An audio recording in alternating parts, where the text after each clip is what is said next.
Hello बच्चों, आज हम लोग क्या पढ़ेंगे? लाइट पढ़ रहे थे ना, काफी सारी बातें किए थे। आज हम लोग उसी को कंटिन्यू करेंगे, है ना बच्चों? आज का क्लास बहुत ही इंपॉर्टेंट है क्योंकि रिफ्रैक्शन को हम लोग आज सबसे उसका इंपॉर्टेंट एस्पेक्ट जानने की कोशिश किए थे, करेंगे, है ना? करेंगे ना बच्चों? हम लोगों ने लास्ट क्लास में कुछ सिखाया था आपको, मैं एक बार उसको थोड़ा रिवाइज करा देता हूँ। जैसे मान लो अगर इस जगह पे एक रे इंसिडेंट हो तो हमेशा याद रखना ये रे जरूर बनाना। ये रे इस लाइन पे जा रही थी, रिफ्रैक्ट करने के बाद इस लाइन पे चली गई, ये आई है और ये क्या बचा? आर। सपोज करो इसका रिफ्रैक्टिव इंडेक्स μ1 है, इसका रिफ्रैक्टिव इंडेक्स μ2 है, तो क्या लिख सकते हो sir? μ1 sin of I is equal to μ2 sin of I। ये बहुत ही इंपॉर्टेंट है ना बच्चों? इसको लोग ऐसे भी लिखते हैं, किसको ऐसे लिख सकते हैं सर? इसको ऐसे भी लिखते हैं, sin of I by sin of R equal to μ2 by μ1, ऐसे भी लोग लिखते हैं। लेकिन मैं हमेशा इसको ऐसे लिखना ज्यादा प्रेफर करता हूं। ऐसे लिखना मैं ज्यादा प्रेफर करता हूं। क्यों? क्योंकि इसमें क्या होता है, गलती के चांसेस कम होते हैं। यहां 1 और 2 के चक्कर में तुम लोग गलती कर दोगे, है ना बच्चा?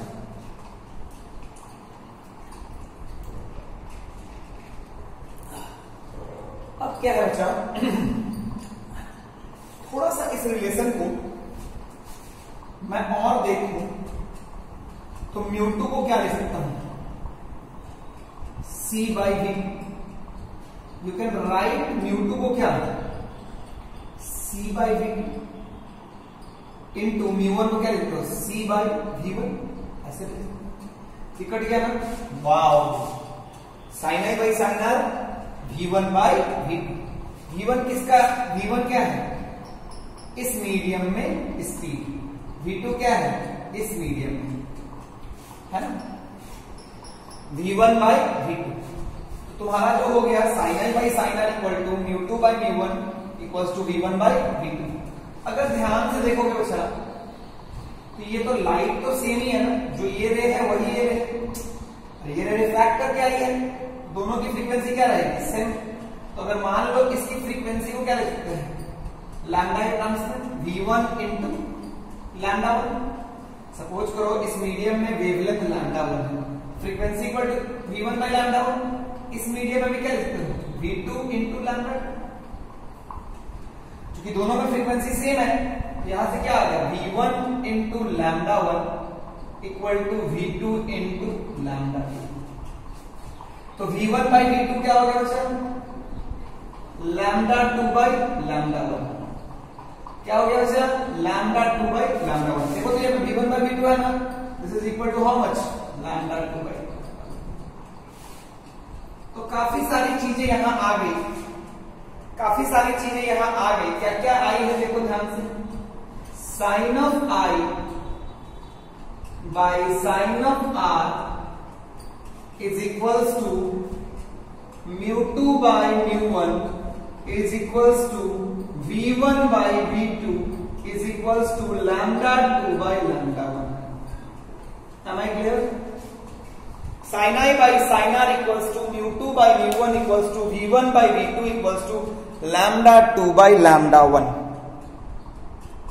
खूब बढ़िया से तुम्हें बात समझ में आनी चाहिए। देखो तो sin I by sin R इसके भी बराबर है, इसके मतलब इन दोनों में से यहां से कोई भी हम कोई भी एक रेशियो को उठाएंगे तो उसको किसी भी रेशियो के बराबर हम कर सकते हैं।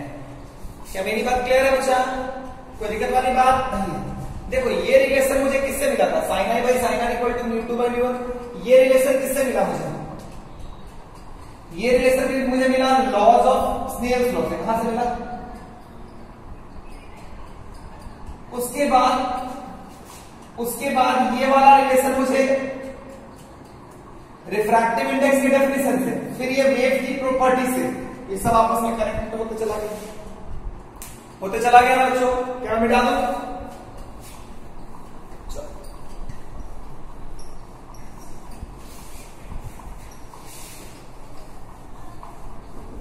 चलो काफी सारी बातें करते हैं। जैसे कि अच्छा मान लो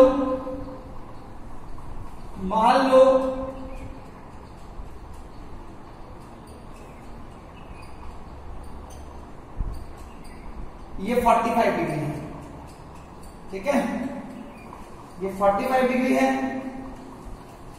ये 1 है, ये √2 है, ठीक है, ये 1 है, ये √2 है। आपको क्या बताना है? इसको √2 मान लो। आपको बताना है वैल्यू ऑफ आर। क्या बताना अच्छा? Value of R, refracted angle का वैल्यू बताना है। पहला ऑप्शन है 30 डिग्री, दूसरा ऑप्शन है 45 डिग्री, तीसरा ऑप्शन है 90 डिग्री, चौथा ऑप्शन है नन ऑफ दीज। आपको बताना है आर का वैल्यू, ठीक है। इस क्वेश्चन में बताना है वैल्यू ऑफ आर, है ना बच्चों? चलो, and also draw the ray diagram, also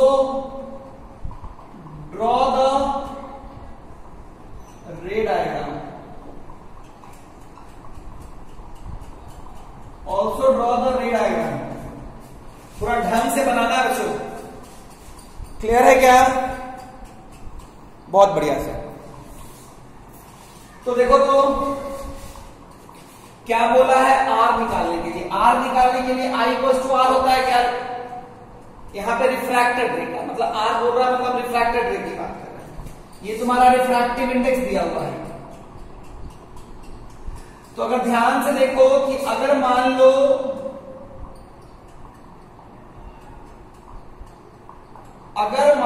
medium change नहीं करती,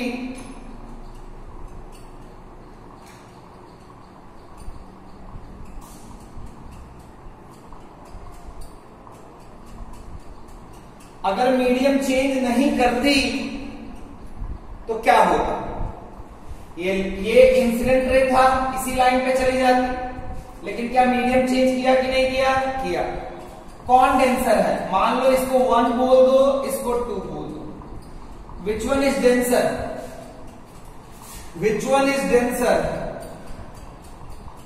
विच one is denser? Option A 1, option B 1 और 2। कौन डेंसर है? मीडियम 1 या medium 2? Which one is denser medium? Which one is denser medium बताना है। Which one is denser medium, 1 और 2? Denser और रेयर देखने के लिए हमें क्या देखना होता है? Refractive index. क्या देखना होता है बच्चा? Refractive index.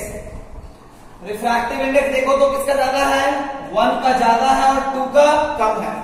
1 is having more refractive index compared to 2। तो 1 का रिफ्रैक्टिव इंडेक्स ज्यादा है, इसका मतलब यहां पे स्पीड कम है, यहां का स्पीड ज्यादा है।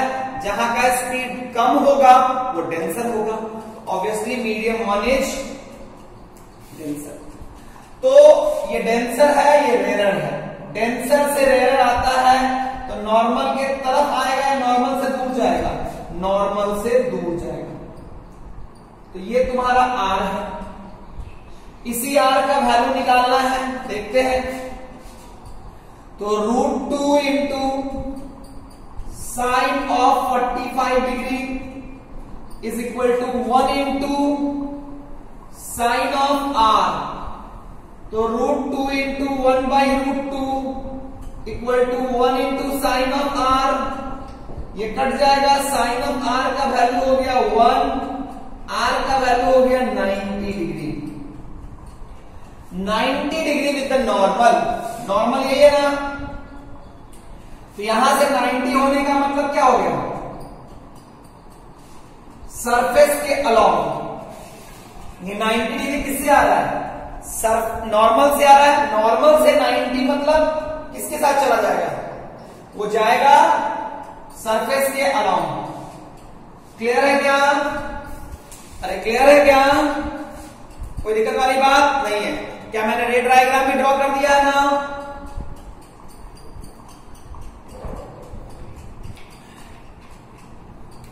बहुत बढ़िया। क्या मैं मिटा दूं? तो ये जरूर बनाना। तो रियलिटी में रे यहां से ऐसे नहीं जाएगी, रे जो जाएगी वो बिल्कुल ऐसे चली जाएगी। क्लियर है क्या? कोई दिक्कत वाली बात नहीं है। मिटा दूं मैं?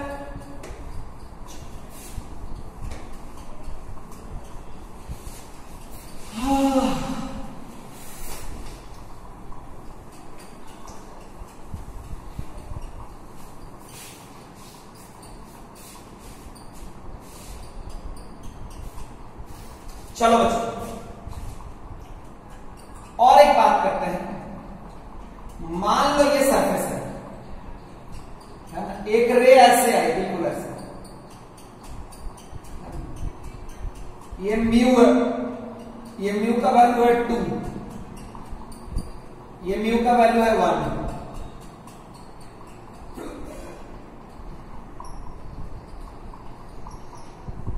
या मान लो सिंपली ऐसा क्वेश्चन,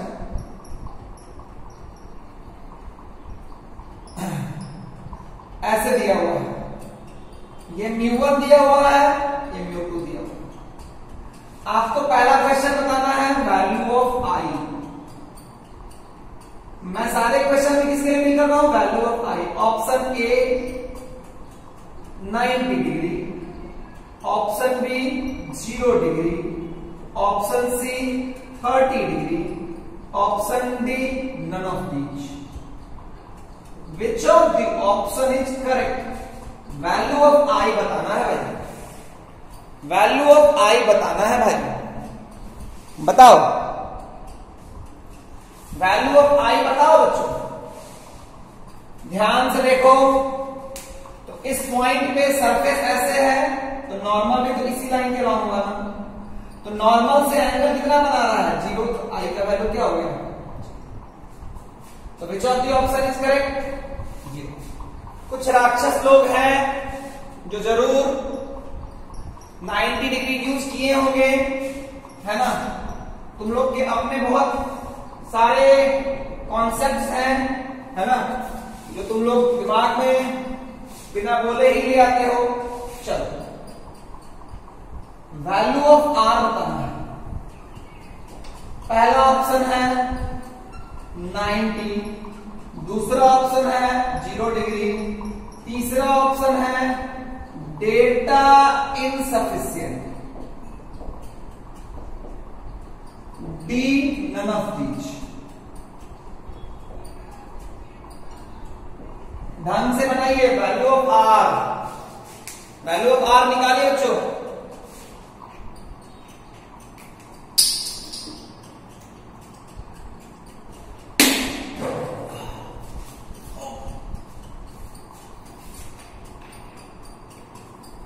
बना लिया? बना लिया? देखो तो इसमें म्यू1 म्यू2 का वैल्यू दिया है क्या? नहीं। तो डेटा इनसफिशिएंट होना चाहिए। क्या तुम्हें लग रहा है कि ये वाला क्वेश्चन सही है? क्या तुम्हें लग रहा है कि डेटा इनसफिशिएंट होना चाहिए? नहीं, ऐसा नहीं होगा। आई का वैल्यू कितना हो गया? 0। तो mu one into sine of 0 equal to mu two into sine of are. तो ये 0 साइन ऑफ 0 तो 0 हो जाता है भाई, 0 से कुछ भी मल्टीप्लाई होगा तो 0 हो गया। तो म्यू2 इंटू साइन ऑफ आर, तो म्यू2 कितना हो गया बच्चा? 0। क्योंकि ये 0 हो जाएगा तो सॉरी साइन ऑफ आर क्या हो जाएगा? साइन ऑफ आर जो होगा वो क्या होगा? क्योंकि म्यू2 तो 0 है नहीं, तो साइन ऑफ आर जो होगा बच्चा वो क्या हो जाएगा? 0। आर का वैल्यू कितना हो जाएगा? 0, है ना? B option. तो बेसिकली क्या होगा कि रिफ्रैक्टेड रे ऐसे आएगा, क्योंकि नॉर्मल से एंगल 0 बनाएगा। तो ये एक ऐसा केस है जहां पे रिफ्रैक्टेड रे अनडेविएटेड पास की है। ये एक ऐसा केस है जहां पे रिफ्रैक्टेड रे अनडेविएटेड पास की है। क्या मेरी बात क्लियर है?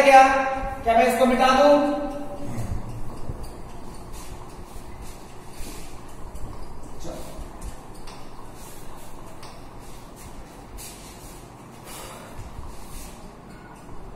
मान लो ये ऐसे है,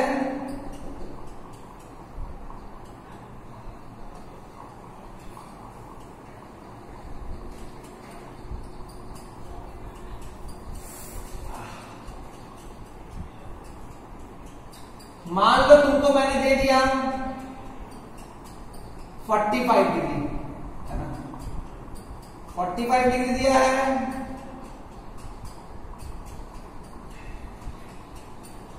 और ये दिया हुआ है आर का वैल्यू दिया हुआ है, ये 30 डिग्री दिया हुआ है। कितना दिया हुआ बच्चा? 30 डिग्री। मान लो ये म्यू ये है, मान लो इस रे का वेवलेंथ λ1 है, इस रे का वेवलेंथ λ2 है।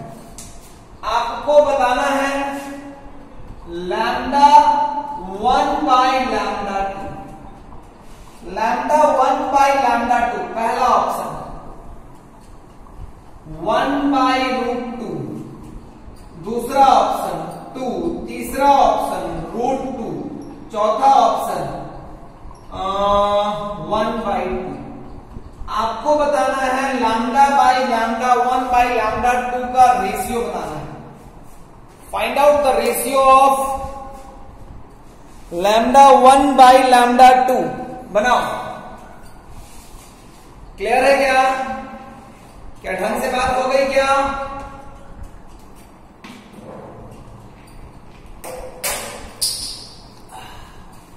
देखो तो याद है, मान लो इस मीडियम को μ1 मान लो, रिफ्रैक्टिव इसका μ2 मान लो, तो तुम लोग को बताया गया था ना μ1 of sine I by μ2 of sine R, बताया था ना।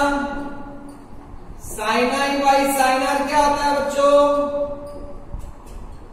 μ2 बाई μ1, μ2 बाई μ1 को क्या लिखते हो? v1 बाई v2, है ना। और तुम्हें पता है ना,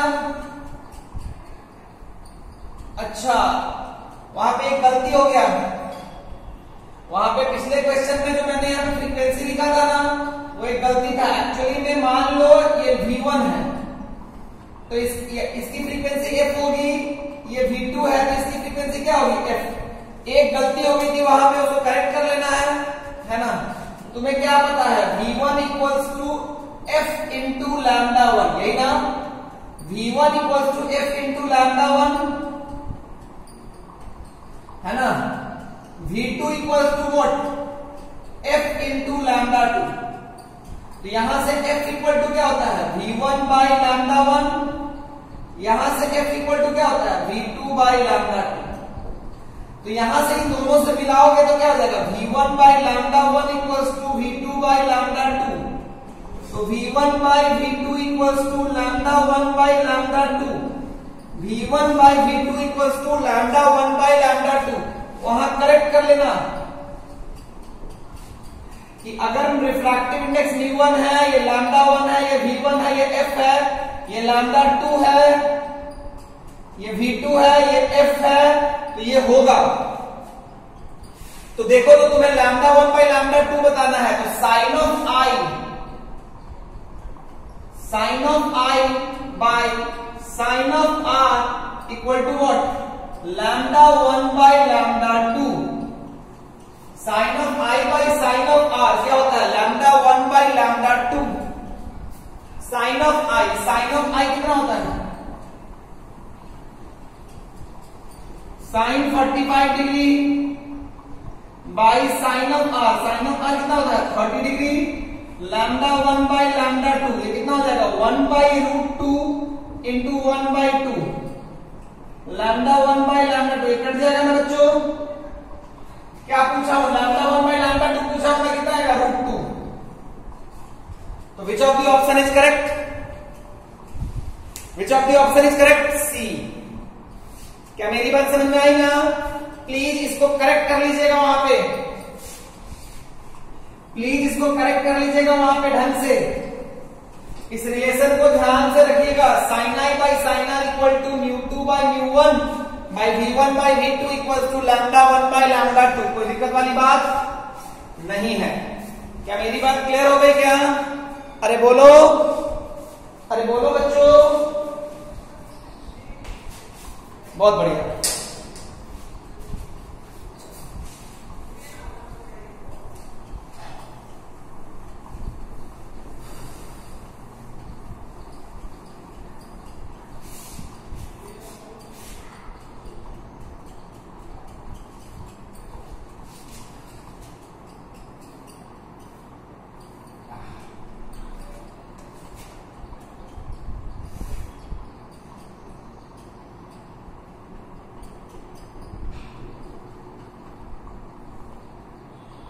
मान लो ये जो है तुम्हारा, ये आई है, ये आई है दिया हुआ है। मान लो इस मीडियम में लैम्डा दे दूं मैं,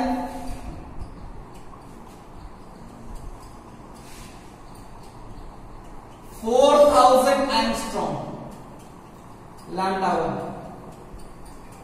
लैम्डा टू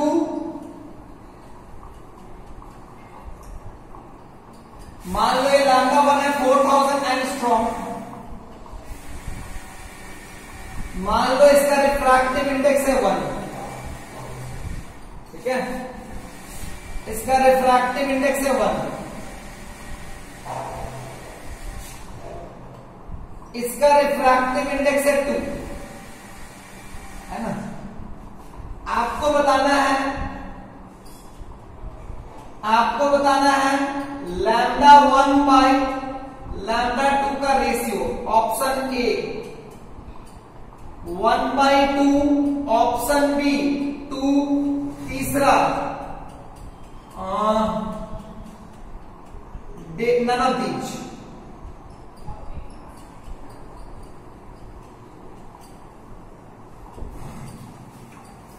है ना, ऑप्शन सी है नन ऑफ दीज। आपको बताना है विच of the option is correct, which of the option is correct, ये बताना है। क्लियर है बच्चों? क्या मुझे स्नेल्स लॉ लगाने की जरूरत है क्या? यहां पे do I need to apply Snell's law here to find lambda 1 by lambda 2? पहले देखते हैं दिया हुआ क्या है। μ1 बाई μ2 दिया हुआ है, μ1 बाई μ2 दिया हुआ है ना, तुम्हें पता है ना μ1 by μ2 is equal to what? μ1 को लिख सकते हो c by v1 into c by v2, ये कट जाएगा, ऊपर आ जाएगा। v2 बाई v1 को क्या लिखते हो? लैम्डा 2 बाई लैम्डा 1, तो lambda 2 by lambda 1 is equal to what? μ1 by μ2। μ1 कितना है? μ1 है 1, μ2 है 2, तो 1/2। तुमसे क्या पूछा है? लैम्डा 1 बाई लैम्डा 2, तो कितना हो जाएगा? 2/1, है ना। तो इस डेटा का कोई ज्यादा यूज मेरा हुआ नहीं। ऑल्दो तुमसे मैं पूछूंगा कि लैम्डा 1 बाई लैम्डा 2 अगर 2 है तो लैम्डा 2 कितना होगा? लैम्डा 2 होगा लैम्डा 1/2। लैम्डा 1 कितना होगा बच्चा? 4000 एंगस्ट्रॉम बाई व्हाट? 2, ये कट जाएगा ना, कितना आएगा? 2000 angstrom, 2000 angstrom. Is it clear or not? Is it clear or not?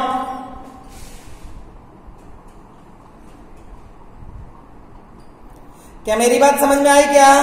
क्या ढंग से मेरी बात समझ में आ रही है क्या? गुड। मिटा दो मैं।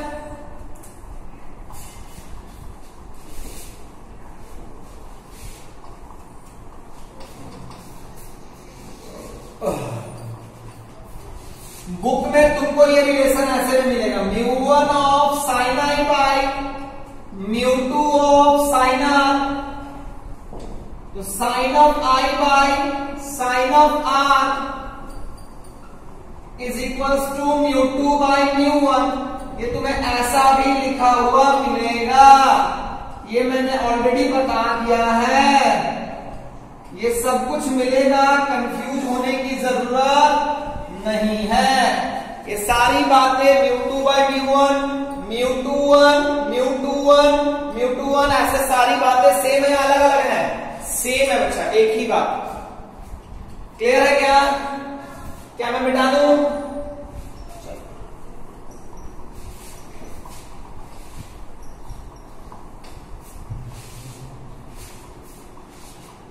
मान लो ये ऐसा है ना, तो तुम ही बताओ अगर ये ऐसा है तो इसका नॉर्मल कैसे होगा? नॉर्मल बताना है। इस सरफेस पे नॉर्मल ऐसे होगा 1 2 3, है ना? मतलब इसका नॉर्मल ए बी सी। इस सरफेस पे नॉर्मल कैसे होगा? इस सरफेस पे नॉर्मल कैसे होगा? A B C. आपको बताना है नॉर्मल, आपको बताना है नॉर्मल कैसे होगा। Option A B C. तो ऑब्वियसली देखो तो ऐसे देखो तो अगर ये ऐसा होता तो नॉर्मल ऐसे होता। अगर मान लो सरफेस मेरा ऐसे टिल्ट हो गया, अगर तुम ध्यान से देखोगे, अगर तुम्हारा सरफेस ऐसे है तो इसका नॉर्मल कैसे होगा? इसका नॉर्मल ऐसे है। अगर तुम्हारा सरफेस ऐसे टिल्ट हो जाएगा, अगर तुम्हारा सरफेस ऐसे टिल्ट हो जाएगा तो नॉर्मल कैसे होगा? ऐसे होगा ना भाई। ये सरफेस तो ये नॉर्मल, अगर ये सरफेस है तो ये नॉर्मल है, ये सरफेस तो ये नॉर्मल, ये सरफेस तो ये भी नॉर्मल। क्लियर है क्या?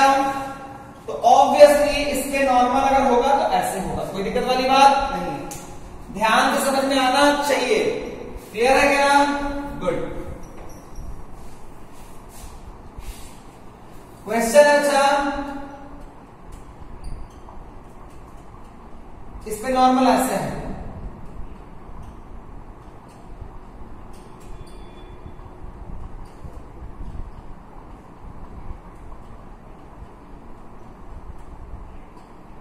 $60। मान लो ये है √3 और ये है √3 नहीं, ये है 1, ये है है ना? तो आपके लिए ऑप्शन है draw the ray diagram, draw the ray diagram. पहला ऑप्शन, पहला क्वेश्चन, क्वेश्चन नंबर 1। दूसरा, find out the value of R, value of R, value of R. Option A है 30 डिग्री, ऑप्शन बी है 45 degree, 60 degree, none of these.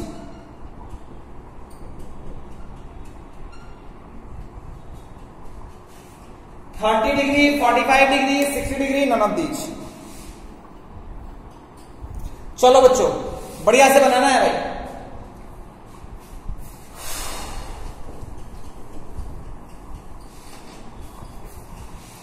चलो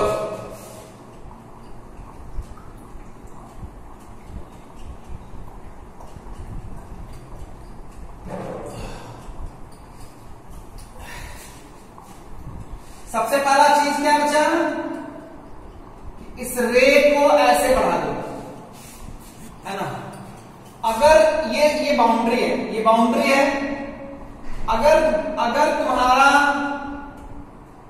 change नहीं होता तो ये इस लाइन पे जा ऐसे जाता ना, लेकिन क्या रिफ्रैक्शन हुआ कि नहीं हुआ? हुआ। रिफ्रैक्शन हुआ तो कैसे जाएगा बच्चा? ऐसे। क्योंकि अगर ये डेंसर है ना, इधर का मीडियम 1 और √3, ये टेंसर है, नॉर्मल के तरफ की नॉर्मल सब एक, नॉर्मल के तरफ तो नॉर्मल की तरफ। ये वैल्यू तुम्हारा क्या होगा आर, ये वैल्यू कितना होगा बच्चा आर। क्या बना सकते हो क्या, हाँ 1 into sine of 60 equal to √3 into sine of R, है ना। साइन 60 कितना हो गया बच्चा √3/2 equal to what √3 into sine of R. Sine of R कितना हो गया बच्चा 1/2। साइन ऑफ आर कितना हो गया बच्चा, आर जो है वो कितना हो गया बच्चा 30 डिग्री। यहां से कौन सा ऑप्शन सही है, ये जरूर बनाना। इसको बनाने से समझ में आता है कि हमें यहां से इधर लेके जाना है कि यहां से इधर लेके आना है, कोई दिक्कत वाली बात नहीं है। क्लियर है क्या, बोलो बच्चों, क्या मैं मिटा दूं?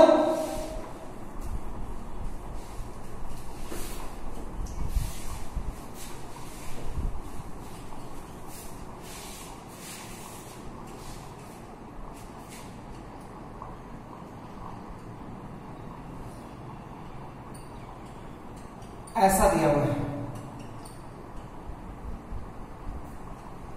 ये 60 डिग्री है,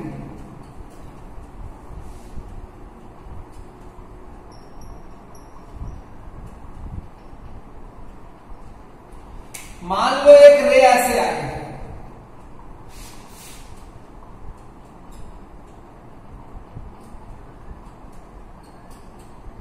ठीक है। ये एंगल दिया हुआ है 60 डिग्री, ये 1 है, ये √3 है, ये 1 है।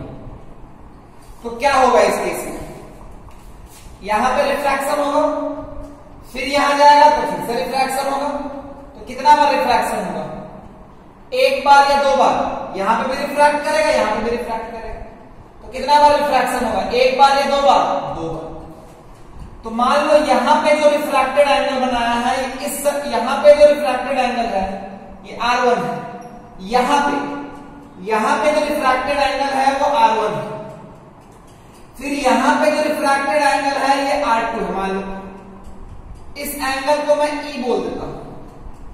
यहां पे जो नॉर्मल के साथ एंगल बना रहा है R1, यहां पे जो नॉर्मल के साथ एंगल बना रहा है R2, और यहां पे जो नॉर्मल के साथ एंगल बना रहा है ये E। समझना मेरी बात, R1, R2 और E। R1 जो है वो रे का नॉर्मल के साथ एंगल है, फिर जब रे इस पे जाएगी तो फिर से नॉर्मल के साथ एंगल बनाएगा, उसको मैंने R2 बोल दिया। फिर जब रे बाहर निकलेगी तो फिर नॉर्मल के साथ एक एंगल बनाएगा E। आपको पहला ऑप्शन है, पहला क्वेश्चन है value of R1, value of R1 option A 30 degree, option B 60, option C 90, option D none of these. जल्दी से बनाओ। वैल्यू ऑफ R1 बताने के लिए मैंने बोला है, वैल्यू ऑफ R1 निकालने के लिए मैंने आपको बोला है। क्लियर है क्या, बोलो बच्चों।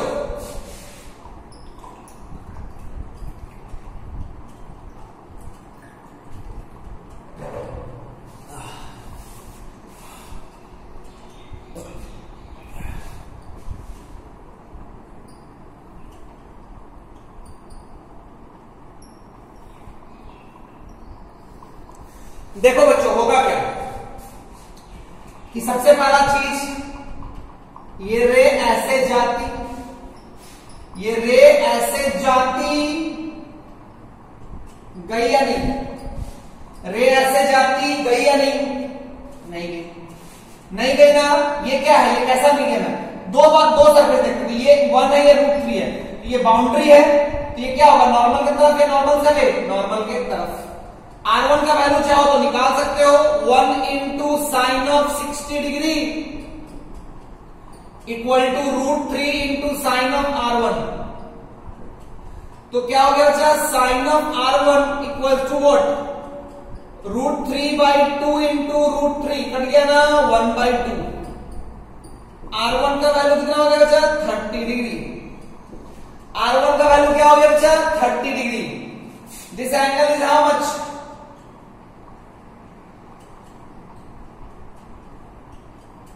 This angle is how much 30 degree. इस सरफेस पे जो एंगल बना रहा है नॉर्मल, इस सरफेस पे जो रे नॉर्मल के साथ एंगल बना रहा है वो R2 है। इस सरफेस पे जो नॉर्मल के साथ जो रे एंगल बना रहा है वो क्या बोल रहे हैं R2। आपको क्या बताना है बच्चा, find out value of R2। Option A 30 degree, option B 60 degree, option C 90 degree, option D none of these. R1 में कौन सा ऑप्शन सही था, ए सही था। कौन सा सही था बच्चा, ए सही था। क्लियर है क्या, अरे बोलो।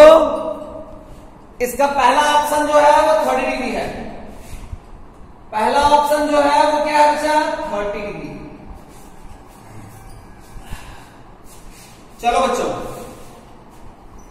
देखो तो क्या R2 जो है वो स्नेल्स लॉ से निकलेगा क्या, क्या R2 निकालने के लिए स्नेल्स लॉ यूज करना पड़ेगा, यस और नो। R2 निकालने के लिए स्नेल्स लॉ लगाना पड़ेगा, यस और no.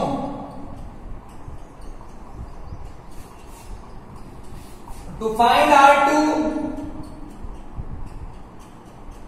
we have to use Snell's law। क्या यूज करना पड़ेगा क्या,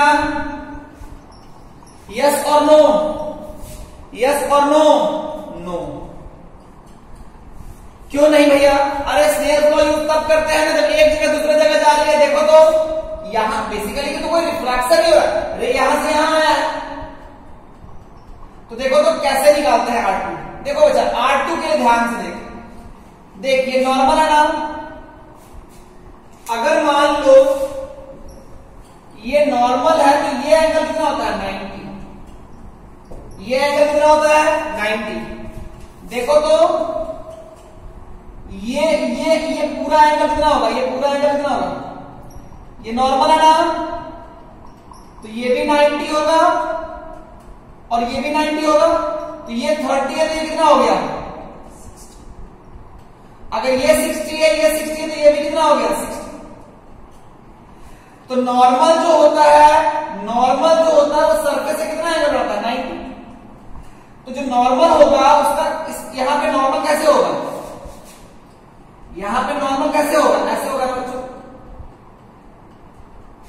यहां पे नॉर्मल कैसे होगा, नॉर्मल चूंकि ये 60 डिग्री है, कैसे 60 हुआ वो क्लियर हुआ क्या, अरे बाबा ये 60 हो गया ना, चूंकि ये 90 है तो ये पूरा 90 थी, 30 है तो 60 हो गया, 60 60 60।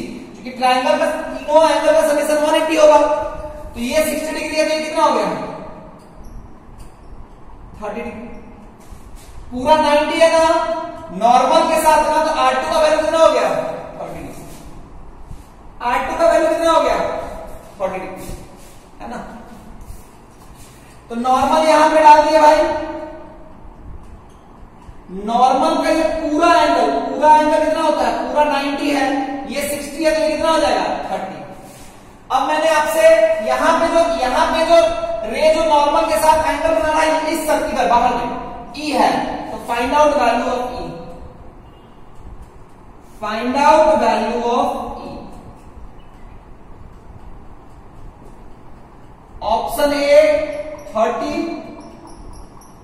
B 60, C 90, D none of these.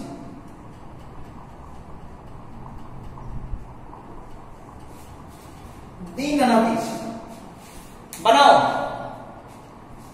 Find out value of R2, find out value of R2। Clear है क्या, अरे बोलो।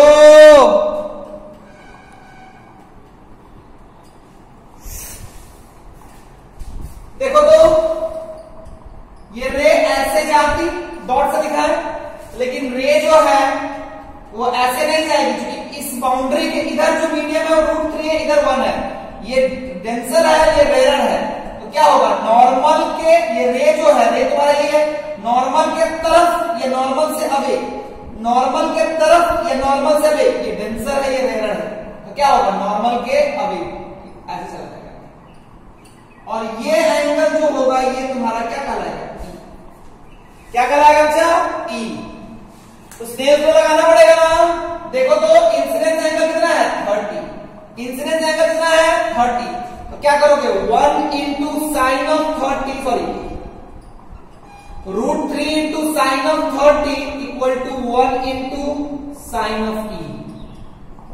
√3 क्योंकि यहां पे इंसिडेंट रे के साथ यही एंगल बना रहा normal, √3 into sine of 30, √3 into 1/2 equal to 1 into sine of e. तो साइन ऑफ ई कितना हो गया बच्चा, √3/2, then e is how much,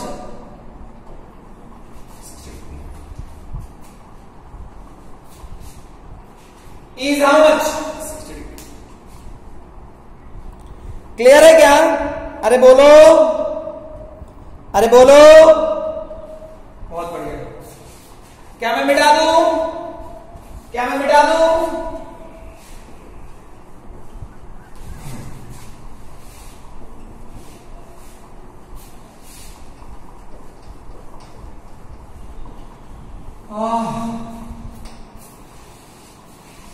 चलो हो गया ना, कर पाए ना, एक क्वेश्चन फिर से करो।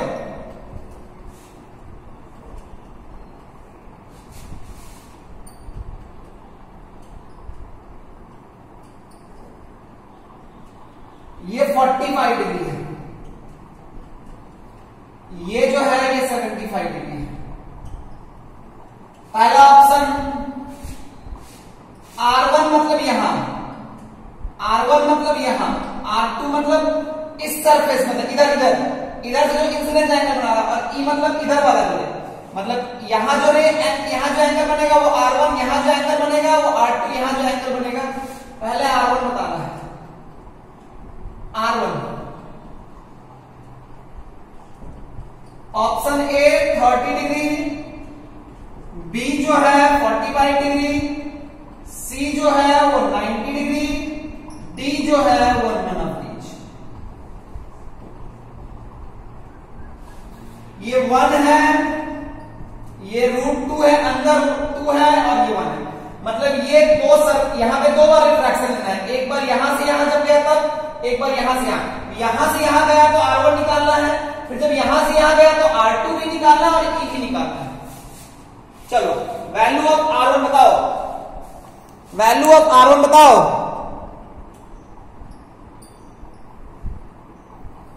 बोलो बच्चों, देखो तो ये रे ऐसे जाती, गई नहीं गई, अरे गई या नहीं गई, नहीं गई, क्यों नहीं गई सर, मीडियम चेंज हो गया सर, मीडियम चेंज हो गया, तो क्या लगाता था 1 into sine of 45 degree, 1 into sine of 45 degree equal to √2 into sine of R1, sine of R1 is equal to what, 1/√2 into 1/√2, 1/2, तो साइन ऑफ R1 हो गया 1/2, तो R1 कितना हो गया 30 degree,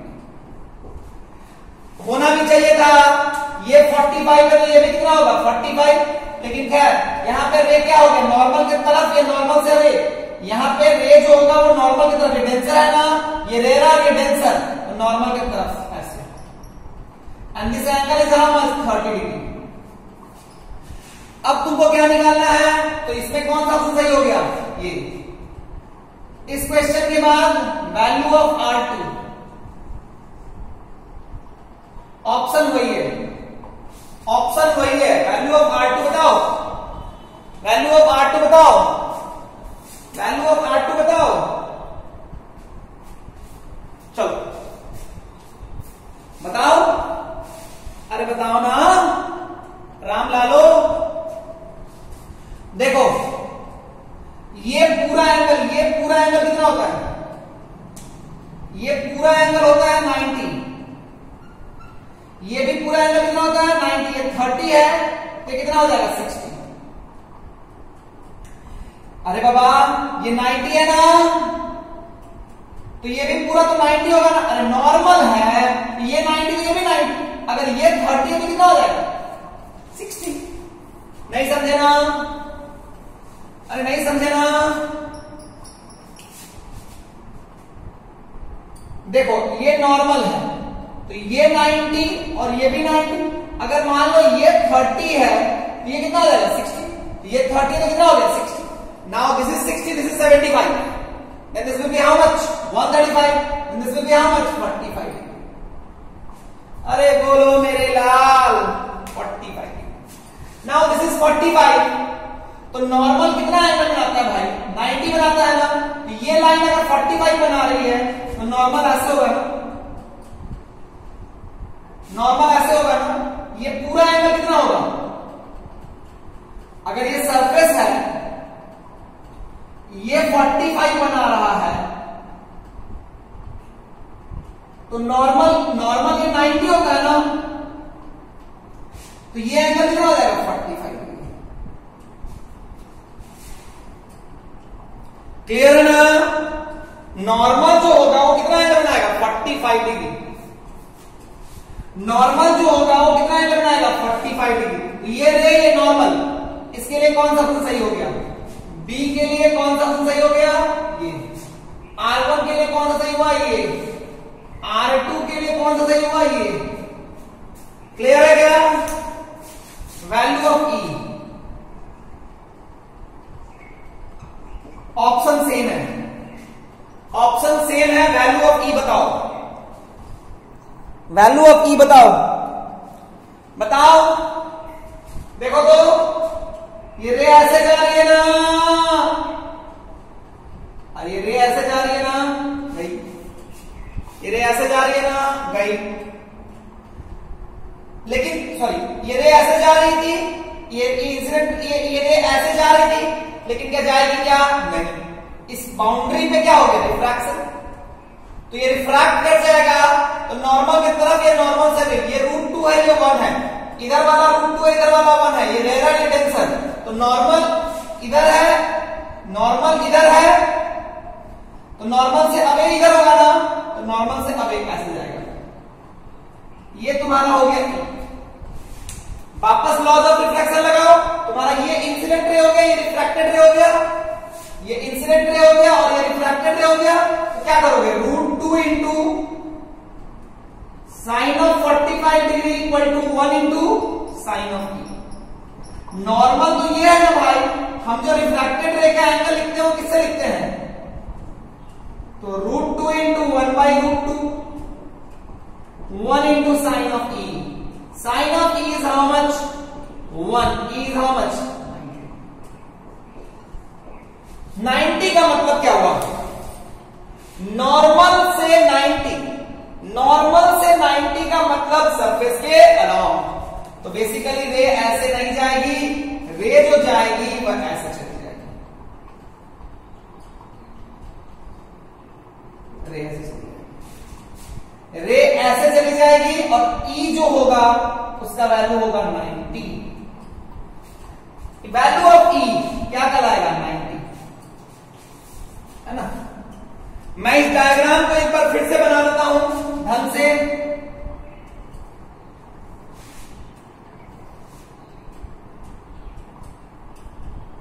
this is the incidence angle 45 degree, ये refract हो गया, दिस इज द 40 डिग्री। फिर से यहां नॉर्मल डाले, this is how much 45 degree.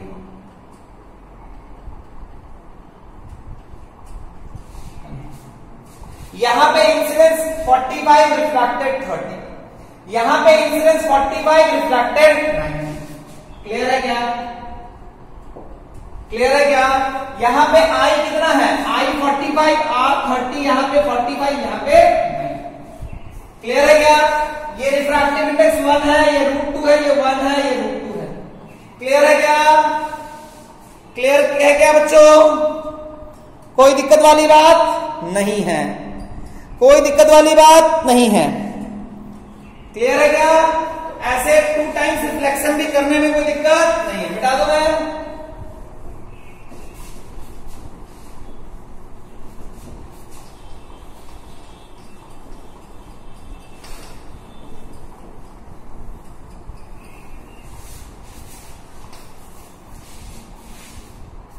मान लो ऐसा कोई सरफेस है, ऐसा एक रे आई, ठीक है। इस सरफेस के इधर जो है इसका रेडियस ऑफ कर्वेचर जो है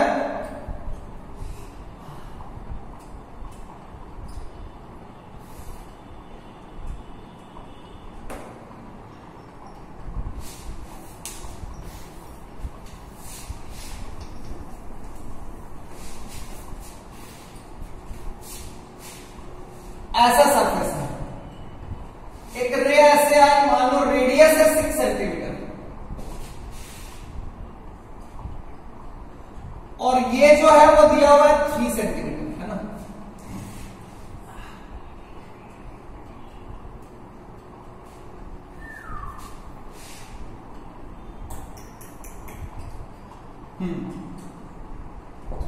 मान लो ये दिया हुआ है, ये दिया हुआ है √2, ये दिया हुआ है 1। Find out value of R, boundary ऐसा कर्व है, find out value of R, find out value of R. Option A 45 degree, option B 30 degree, option C 90 degree, D none of these.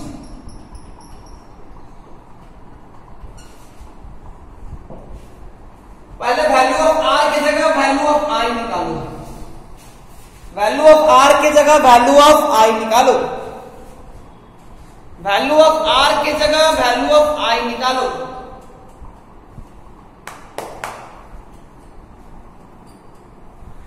Find out value of i.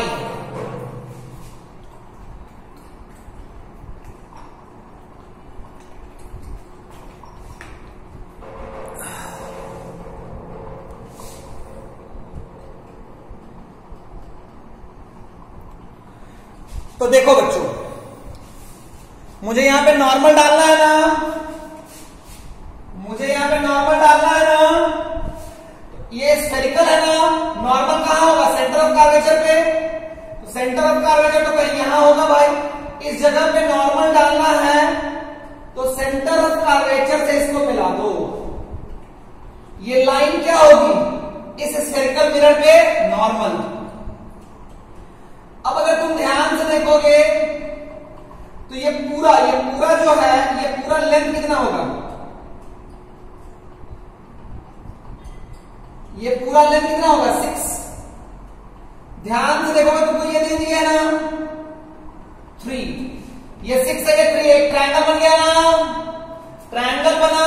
तो अगर ये theta है जिसको मैं आई बोल रहा हूं, तो साइन ऑफ आई कितना होगा? 3/6, 1/2. Sine of I will be what? 1/2. 1/2 means what? 30 degree. Sine of I is 1/2. It means I is 30 degree. Is it clear or not? Is it clear or not? 30. अब सोच बचा, ये ऐसे जाती, क्या कहेगा? ये इस लाइन पे जा रही, लेकिन क्या जाएगी? क्या नहीं। इधर का मीडियम अलग है, इधर का मीडियम अलग है। ये नॉर्मल ऐसे है ना, नॉर्मल ऐसे है ना, तो ये डेंसर है, रेयर है, ये डेंसर है, ये रेयर है। तो ये नॉर्मल की तरफ जाएगी, नॉर्मल से अवे, नॉर्मल की तरफ है, नॉर्मल से अवे, नॉर्मल से अवे। तो नॉर्मल से अवे जाएगी, इसको मान लो कितना? आर। कितना मान लो? आर। यही ना रिफ्रैक्टेड एंगल होगा भाई, रे का नॉर्मल से एंगल। अब आपको बताना है find out value of R, find out value of R, find out value of R, find out value of R. बोलो बच्चों। तो आर निकालने के लिए क्या करना है? कुछ नहीं करना है। तुम्हारा ये इंसिडेंट रे है, ये रिफ्रैक्टेड रे है, तो आई पता है, आर निकाल दो, आई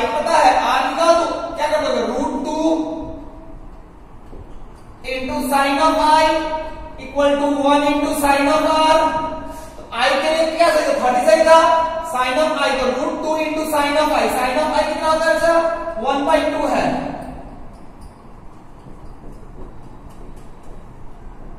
sine of are is 1/√2, r is 45 degree. R is how much, 45 degree. Clear है क्या, समझ में आया ना? स्नेल फ्लो को आप यहां पे भी लगा सकते हो। क्या मेरी बात क्लियर है क्या? ये ध्यान से समझना कि इंसिडेंट रे का नॉर्मल के साथ जो एंगल होगा वो इंसिडेंट एंगल कहलाता है। इंसिडेंट रे रिफ्रैक्टेड रे का जो नॉर्मल के साथ एंगल होगा उसको रिफ्रैक्टेड रे कहते हैं, रिफ्रैक्टेड एंगल कहते हैं। क्या मेरी बात क्लियर है बच्चा? क्या ध्यान से मेरी बात समझ में आई ना? कोई प्रॉब्लम, कोई दिक्कत नहीं है।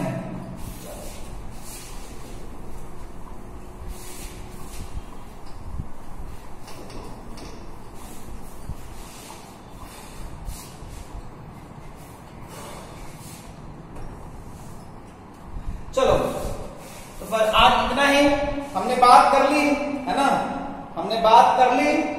अब हम अगले क्लास में जब मिलेंगे तो हम लोग पढ़ेंगे क्रिटिकल एंगल के बारे में। किसके बारे में पढ़ेंगे बच्चा? Critical angle. Thank you so much बच्चा।